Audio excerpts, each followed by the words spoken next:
My name's Grace. Hey Grace. I'm Tom. And I like to say happy belated. Sorry? I like to say happy belated birthday because we saw you yesterday, but I didn't know it was your birthday. It's not. This is. Where are the Felt Beats? Big shout out to the Felt Beats, and they made me the most amazing cake I've ever seen. You can't even call it a cake. It's like it's a feat of architecture and genius. It's amazing. But since then, every single person that's come up has said happy birthday, and I'm sorry, it's not actually my birthday today, but I appreciate what you were trying to do. But oh yeah, don't get me wrong. I've started the festivities early. It's great. Why not? Let's celebrate now. This is awesome.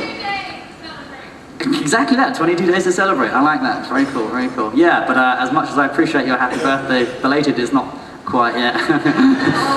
My question is, I'm a musician and I march up in Cumming, Georgia, and next year we're supposed to go to London. Is there any like hot spots like locally I should stop by if I'm able to sneak out? Sure. That Get a chance to sneak out. Dean Street. It's a known musical street, and they have these really it's a bit like Diagon Alley, where it's a really cobbled street, and they have these tiny ancient shops that are these sort of old troll-like gentlemen live in there, and they're like masters of the guitar, and they just sit there all day playing their musical instruments. And whenever I have an audition or a meeting in town, I always kill an hour or two up there. So yeah, head up Dean Street, definitely. I'm not a big clubber, so I just, Alright,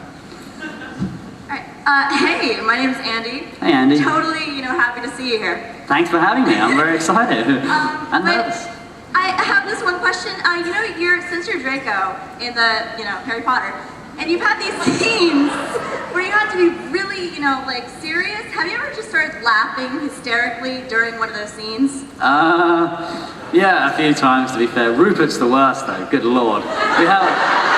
We have a system at the studios where you get red carded if you mess up takes, whether it's your phone or you don't forget your lines right or whatever, and it's £10 every time you get a red card, and all the funds go to charity at the end. And I think Rupert has put a few thousand in there every film.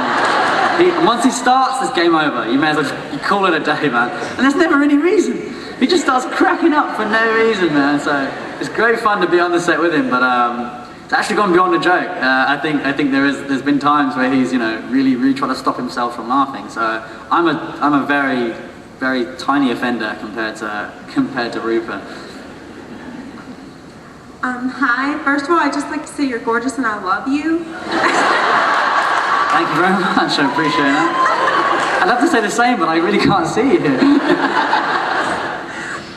Okay, and my question is, what was the most exciting and fun scene that you have ever shot with any movie? It's an impossible, it's an impossible answer. I can never conjure up an answer to that one, but where do I start? I love, as much, because we've had so many group scenes with so many people, it is actually really nice to get the opportunity to work sort of one-on-one-ish. So that scene, the astronomy tower we did at number 6, was really, really cool to have all these great British actors, the cream of the crop really, back in there is awesome. And also it's nice to have Jim Broadbent back, so for those who don't know, Jim Broadbent was my dad in The Borrowers, which was the first ever film I ever did. So it was so weird to see him. 12 years later, he came back onto set, and it's really cool because these great British actors are always really nervous because they think we're like a massive family, and they're like, is there place for me in your family? And he actually sort of latched onto me and was like, oh, do you remember me? And I was like, do you remember me, for Christ's sake? So that was cool. And also, this was the first film I ever. There was a few scenes in the Room of Requirement and stuff where it was just by myself, which was really weird. No dialogue, no one else, just 60 crew members and me walking around weirdly with a bird or an apple. And I was really nervous because I'd never been on set before by myself. It literally is all eyes on you. There's no one else to distract or take away from you. So I was really nervous, but I had a lot of fun with that. It's great fun to sort of be weird and eerie. Hi, my name is Mia. I wanted to know, what is your favorite book in the series? The last one, I suppose, in the respect of how epic the story is. I was always a big fan of Chamber of Secrets. I don't know why. something about a chamber of secrets really appeals to me, and a big snake thing that kills people, you know, just by looking at it. That's a really cool concept for a story. So yeah, I was very keen on that one, definitely. Keep calling him Daniel. Harry and I had a cool one fight where we had, you know, wires coming out of us, and we were doing some pretty cool flips and stuff. So that's nothing to do with the books, is it? Sorry. But yeah, no, the Chamber of Secrets is probably my favorite. Yeah. Not to be too personal, but do you have any siblings, and your parents? Were they real supportive in the beginning when you first started acting, and you said, "Mom, Dad, I want to act," or? Yeah, actually, you've reminded me of a very, I need to shout a massive thank you to my mum, really. I get teary at the thought of it, but she is really, without her, this would be nothing. She's been one of those great parents who never forced me to do anything. You know, she wasn't one of those go on, love, do your best sort of thing. I always wanted to do it. I always wanted to go to these auditions. I used to, you know, she used to convince me to go for these auditions in exchange for McDonald's at the end of the day. So she knew how to, you know, oil the machine. But again, she's always been very supportive. My 3 older brothers have always been, you know, great to me. Again, none of them have any interest in Harry Potter, but it works. It's good, man, because you know it keeps us all grounded. You know, as far as they're concerned, I have a completely normal job, which is really cool. Yeah, and again, going back to my mum, you know, she gave up her job for 6 months, well, forever really. She quit her lifelong, you know, dream of a job to come out to Malaysia with me for 6 months to do Anna and the King when I was 12 years old. They have these great caterers on these sets, obviously, and at that age, all I wanted was a KFC. So every day she went to go and get KFC for me and bring it back in taxis. And quite ironically, everyone on that set got food poisoning from some local thing, except me, because I was eating KFC. So that's my bit of advice for you guys. Everyone says, you know, oh, that stuff will kill you, and I'm like, no, man, it's keeping me alive, you know. But yeah, I mean, I wish she was here today just so I could give her a big thank you, because it would be nothing without her, definitely. And my dad, you know, shout outs to dad as well. Well, he's more behind the scenes, isn't he? He's working to make sure that we got food on the table and stuff like that, but nothing would be possible without those two, obviously. I meant physically there, but yeah.